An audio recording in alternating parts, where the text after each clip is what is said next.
नमस्कार, मैं हूं नेहा चौरे और आप देख रहे हैं डीवी न्यूज। आज हम इस बुलेटिन में बात करेंगे दिल्ली वालों के लिए अरविंद केजरीवाल की एक और गारंटी के बारे में। आखिर क्यों शरद पवार ने पीएम मोदी से की मुलाकात, देखेंगे विपक्षी हमले के बीच पीएम नरेंद्र मोदी का ट्वीट, महाराष्ट्र में कैसे होगा विभागों का बंटवारा, जानेंगे क्या हो सकता है संभावित फॉर्मूला और क्या सच में रूस ने बनाई कैंसर की वैक्सीन। रुक करेंगे पंजाब की ओर, जहां जारी है किसानों का रेल रोको आंदोलन। लेकिन इन खबरों से पहले एक नजर डालेंगे आज की कुछ हेडलाइंस पर। दिल्ली विधानसभा चुनाव को लेकर ईसी की बैठक आज, जल्द होगा इलेक्शन का ऐलान। एमपी विधानसभा में चाय की केतली लेकर पहुंचे नेता प्रतिपक्ष, कांग्रेस विधायक ने शराब की बोतलों की पहनी माला। भारत के दिग्गज ऑफ स्पिनर रविचंद्रन अश्विन ने भारत ऑस्ट्रेलिया के बीच गावर टेस्ट खत्म होने के बाद की इंटरनेशनल क्रिकेट से संन्यास की घोषणा। 7.3 की तीव्रता वाले अर्थक्वेक ने वानुआतू में मचाही तबाही, भीषण भूकंप के दहशत भरे वीडियो हुए वायरल। संभल की जामा मस्जिद के मोहल्ला टंकी में मिला एक और प्राचीन कुआं। 8 महीने में चूहे के 15 बार काटने से लड़की को मारा लकवा, फैमिली ने लगाया गंभीर आरोप। दिल्ली के रेस्टोरेंट ने अतुल सुभाष को खास अंदाज में दी श्रद्धांजलि, बिल देख नम हुई ग्राहकों की आंखें। रविचंद्रन अश्विन रिटायरमेंट स्पीच में हुए भावुक, कोहली रोहित के अलावा 2 और क्रिकेटर्स को भी किया याद। वर्ल्ड वाइड पुष्पा 2 ने 1400 करोड़ की कर ली कमाई, ऑडियंस के सिर से नहीं उतर रहा फिल्म का क्रेज। वहीं ये तो थी कुछ हेडलाइंस, अब चलिए रुक करेंगे आज की सबसे बड़ी और खास खबरों की ओर। आम आदमी पार्टी के राष्ट्रीय संयोजक और दिल्ली के पूर्व सीएम अरविंद केजरीवाल ने बुधवार को दिल्ली विधानसभा चुनाव 2025 से पहले बड़ा ऐलान किया। उन्होंने कहा कि आपकी सरकार दिल्ली के बुजुर्गों को फ्री इलाज की सुविधा मुहैया कराएगी। इस सुविधा का लाभ 60 साल से अधिक उम्र के सभी बुजुर्ग उठा पाएंगे। अरविंद केजरीवाल ने कहा कि इस योजना के तहत सरकार या निजी अस्पतालों में सभी का इलाज मुफ्त में होगा। सरकार बनते ही ये योजना पास कर बुजुर्ग को स्वस्थ या ख्याल रखने का काम दिल्ली सरकार करेगी।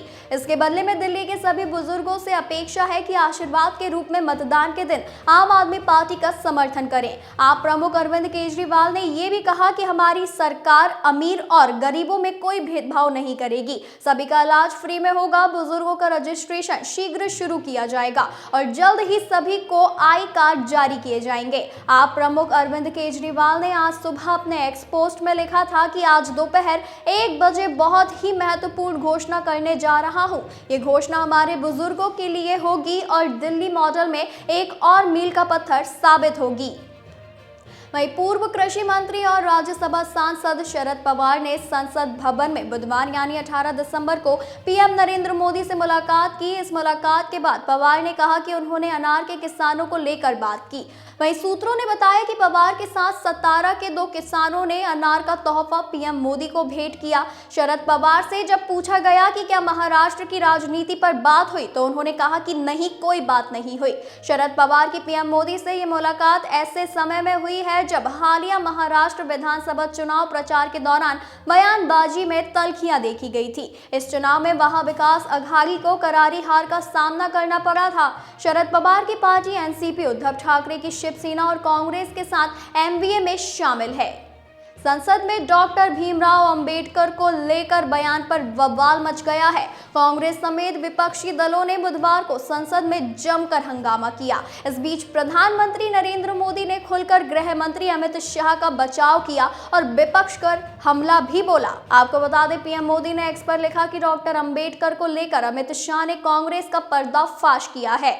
झूठ से कांग्रेस के गलत काम नहीं छिपेंगे। कांग्रेस ने सालों तक डॉक्टर अंबेडकर का अपमान किया। प्रधानमंत्री मोदी ने कहा कि अगर कांग्रेस और उसका सड़ा हुआ इकोसिस्टम सोचता है कि उनका दुर्भावनापूर्ण झूठ कई वर्षों के कुकर्मों को छिपा सकता है, खासकर डॉक्टर अंबेडकर के प्रति उनके अपमान को, तो वे गलत सोच रहे हैं। उन्होंने कहा कि देश के लोगों ने बार बार देखा है कि कैसे एक वंश के नेतृत्व वाली एक पार्टी ने डॉक्टर अंबेडकर की विरासत को मिटाने और SC/ST समुदायों को अपमानित करने के लिए हर संभव और गंदी चाल चली है। पीएम नरेंद्र मोदी यही नहीं रोके, उन्होंने सिलसिलेवार तरीके से डॉक्टर अंबेडकर के प्रति कांग्रेस के गुनाहों को गिनाया है। पीएम मोदी ने कहा कि उन्हें यानी डॉक्टर अंबेडकर एक बार नहीं बल्कि 2 बार चुनाव में हार दिलाई गई। पंडित नेहरू ने उनके खिलाफ प्रचार किया और हार को प्रतिष्ठा का मुद्दा बनाया। उन्हें भारत रत्न देने से इनकार कर दिया गया। उनके पोर्ट्रेट को संसद के सेंट्रल हॉल में गौरव का स्थान देने से भी इनकार कर दिया गया। महाराष्ट्र में जीत की हैट्रिक मारने वाली महायुति के बीच मंत्रालयों का बंटवारा अभी तक फाइनल नहीं हुआ है। खबरों की माने तो कई मंत्रालयों को लेकर बीजेपी, शिवसेना और एनसीपी के बीच पेच फंसा हुआ है, मगर अब खबरें सामने आ रही हैं कि अगले 24 घंटे के भीतर महाराष्ट्र में मंत्रालयों का बंटवारा हो सकता है। ऐसे में सभी की नजरें इस पर है कि महायुति के सहयोगी दलों में किसे कौन सा पोर्टफोलियो मिलने वाला है। सूत्रों के अनुसार महाराष्ट्र के सभी अहम मंत्रालय बीजेपी अपने पास रखेगी। इस लिस्ट में गृह मंत्रालय, विधि एवं न्याय मंत्रालय, ऊर्जा, सिंचाई, ग्रामीण विकास, राजस्व, कौशल विकास, सामान्य प्रशासन, पर्यावरण और आदिवासी विकास जैसे मंत्रालय भी शामिल है। बता दें कि महाराष्ट्र चुनाव में 132 सीटें लाकर बीजेपी राज्य की सबसे बड़ी पार्टी बन गई है। ऐसे में बड़े मंत्रालयों का दावेदार भी बीजेपी के कंधों पर आ सकता है। शिवसेना गुट की बात करें तो 56 सीटें लाकर एकनाथ शिंदे की पार्टी राज्य की दूसरी सबसे बड़ी पार्टी बनकर उभरी है। ऐसे में खबरों की माने तो शहरी विकास मंत्रालय, आवास विकास, सामाजिक न्याय, पर्यटन, खनन, जलापूर्ति, उद्योग, स्वास्थ्य, शिक्षा और PWD जैसे मंत्रालय शिवसेना को मिल सकते हैं। बता दें कि रूस के स्वास्थ्य मंत्रालय ने मंगलवार को बताया कि हमने कैंसर की वैक्सीन बनाने में सफलता हासिल कर ली है। जी हां, आपको बता दें कि इसकी जानकारी रूसी स्वास्थ्य मंत्रालय के रेडियोलॉजी मेडिकल रिसर्च सेंटर के डायरेक्टर आंद्रेई काप्रिन ने रेडियो पर दी। रिपोर्ट के मुताबिक इस वैक्सीन को अगले साल से रूस के नागरिकों को फ्री में लगाया जाएगा। डायरेक्टर आंद्रेई ने बताया कि रूस ने कैंसर के खिलाफ अपनी mRNA वैक्सीन विकसित कर ली है। रूस की इस खोज को सदी की सबसे बड़ी खोज माना जा रहा है।